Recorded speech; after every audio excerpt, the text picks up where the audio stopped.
Kometi ya ajabu iliyopewa jina la 3I Atlas, ambayo ni ya tatu kuthibitishwa kisayansi kutoka nje ya mfumo wetu wa jua, inaendelea kuwachanganya wanasayansi duniani kote kutokana na tabia zake zisizo za kawaida tangu ilipogunduliwa kwa mara ya kwanza Julai 1 mwaka huu.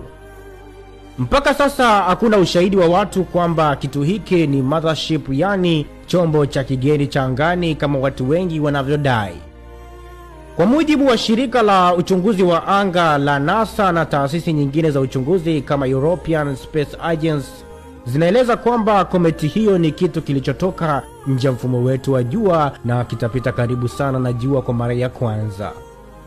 3I Atlas ina muundo wenye kiini kidogo chenye barafu, mvuke na gesi zinazoonekana kama mkia wa mwanga, ikitembea kwa spidi ya kilomita 100 kwa sekunde, huku ikionyesha matukio ambayo hayajawahi kushuhudiwa kwenye comet za kawaida wala katika historia ya uchunguzi wa anga, ikiwemo kutokeza moshi unaoelekea moja kwa moja kwenye jua, jambo ambalo ni kinyume kabisa na kanuni za kiastronomia. Kometi kisayansi ni kitu kidogo cha angani kilichoundwa na barafu, vumbi na mawe madogo na gesi. Mara nyingi huitwa nyota yenye mkia. Kwa kawaida mikia ya kometi husukumwa mbali na jua kutokana na miale ya jua, yani solar radiation, na upepo wa jua, yani solar wind. Na hata hivyo, picha zilizorekodiwa mwezi Agosti kupitia darubini ya 2 meter twin telescope huko visiwa vya Canary zilionyesha miale membamba yenye urefu wa zaidi ya maili 3.7 ikitoka kwenye kiini cha kometi hiyo na kuelekea upande wa jua, jambo ambalo si la kawaida kabisa. Kilichoibua mjadala mkubwa zaidi duniani ni spidi yake ya ajabu kuikaribia jua.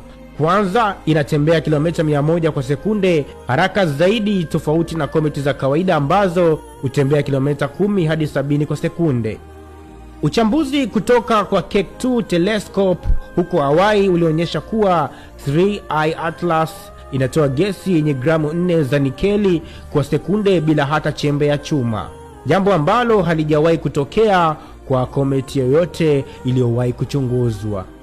Wanasayansi wamesema kometi hiyo ya 3I Atlas itakuwa karibu zaidi na jua katika safari zake kwa takriban umbali wa kilomita milioni 209 kati ya Oktoba 29 na 30 mwaka huu. Umbali wake kutoka duniani utakuwa zaidi ya kilomita milioni 150, kwa hivyo hakuna hatari yoyote ya kugonga au kuathiri dunia. Kwa umbali wake, kometi hiyo itakuwa karibu zaidi na orbit ya Mars kuliko ya dunia, lakini bado haitagusa Mars kisha itaendelea kuondoka. Wanaastronomia wataweza kuiona kwa darubini kubwa pekee na si kwa macho ya kawaida.